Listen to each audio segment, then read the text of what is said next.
So, who the hell lives in my head? Who is that? And why are they so horrible? I mean, I don't even know anybody who would speak to me the way I speak to myself, even in my worst nightmares. So, who are these people who relentlessly criticize me, who stop me getting on with things I like doing? Who is that in there? What are they doing in there? And what can we do about them, more to the point? There are lots of different ways of thinking about this. There's lots of different names for it. And there's lots of different theories on who they are and why they're here. So what we're interested in is what the hell we're going to do with them, because they are so disturbing and so destructive to us doing the stuff we love to do. And they're also destructive to our relationships. One example would be, is I'll be talking to a friend on one side, but the majority of me, I would say, is enjoying the conversation.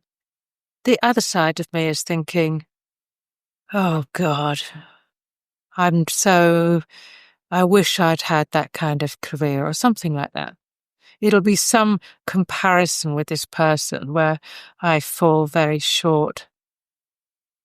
And so much as I'm enjoying the conversation, I'm also extremely busy with what's wrong with me and how a comparison with this person isn't favorable. Another example would be, which I noticed when I was trying to learn to touch type, was that even if I'm alone, I'm trying to do something which doesn't command all my attention, so there's some spare brain space, it will be saying, I don't know why you're bothering with this. You're not very good at it, are you? In fact, must be a bit stupid to take this long to learn to touch type. I bet other people could do it. Another example would be doing a drawing. So I'm doing a drawing, I'm quite happy, I'm in the studio, there's other people there. And then it'll start saying, well, that's just stupid. What are you thinking? Really? After this long, that's all you can manage? God, how pathetic. You haven't got the discipline. Who would do that? Honestly, what a delusional fool to be drawing. I mean, idiot. That is the most brutal. Actually, when I'm making artwork is often the most brutal, and that's been my experience. And also I know that was my experience even when I was making some great pieces of work. And what's interesting about this is it happens to the most talented people. I watched a documentary about a pianist called Igor Levit. And he said he would play like a genius. He didn't need music. He was just lost in his music, or at one with his music, whatever it would be. And then he'd get back to the hotel room and start criticizing himself for all the notes he got wrong. And you hear of amazing actors who go on stage and they're vomiting beforehand, probably criticizing themselves afterwards. So this is not an unusual experience. And the last thing we need to do with these awful voices is take them seriously, because they are not telling us the truth. But arguing with them actually gives them more attention than they deserve. So what do we do with them instead?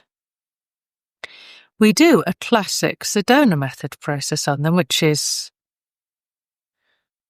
could you just welcome what's going on in your mind? That all these voices are here. They're not voices, by the way, they're thoughts. Voices is something else. And then what I do is I do what's called the cleanup procedure, which you'll find in the more detailed course about dealing with emotions around other people. But I start interacting with these voices, but not arguing with them, just allowing them to do whatever they need to do. So, for instance, I hope this makes sense. If you're not used to the method, you might find it a little strange. So I'll ask myself, are these thoughts, these voices, trying to control me, or does it feel that way? It's like, yes, they are. They're trying to ruin my day. They're trying to stop me doing things I love doing. So yes, they are trying to control me. And even once I've acknowledged that, some of the tension will fall away. The next question is, am I trying to control these thoughts or voices? It's like, yes, I am. I'm trying to get rid of them. Of course I would. They're horrible. And again, even that, it's not just that you're welcoming the experience. It's that also you're getting some distance from them because there's somebody who's able to realize that these voices are trying to control you, and that thing must be bigger than the voices because it's what's giving life to these voices. So obviously I am more than these voices that come in, these thoughts that come into my head. I can't be less than them because it's me that gives life to them. And they're not always here, so they can't be identical to me. So as I work through these processes, I start to get more distance from these voices, these thoughts. The next question would be, and this is a longer process, but I just wanted to give you an idea of how it works. The next question would be, do these thoughts or voices disapprove of me, or does it feel like that? It's like, yes, it does. They're awful. They totally disapprove of me. They're cruel. And do I disapprove of these voices? It's like, yes, I do. I hate them. And then the third question is, are these voices threatening me? Are they making me feel insecure and unsafe? It's like, yes, they are. Like I said, they're brutal.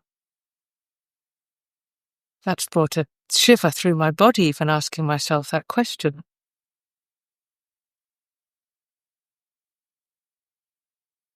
And so when a flow of energy spontaneously appeared in response to that question, or I spontaneously experienced it, and that will bring a release, spontaneous undoing. And did I threaten these voices? Yes, of course I did. I'm desperate to destroy them and shut them up. And so by doing that, they lose their power. And I would love to say you only need to do it once, but you'll need to do it over and over again because our brains work in patterns.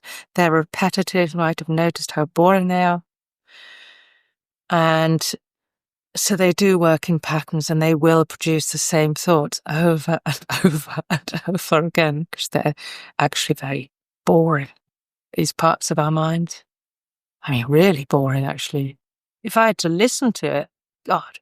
Anyway, so I hope that gives you an idea that we really do have a way of dealing with these awful thoughts that come into our heads. And it's not analysis, and it's not wondering whose internalized voice it is, because although I find that very interesting, it doesn't actually help alleviate the pain. So we don't do that. So thank you for your attention. Thank you.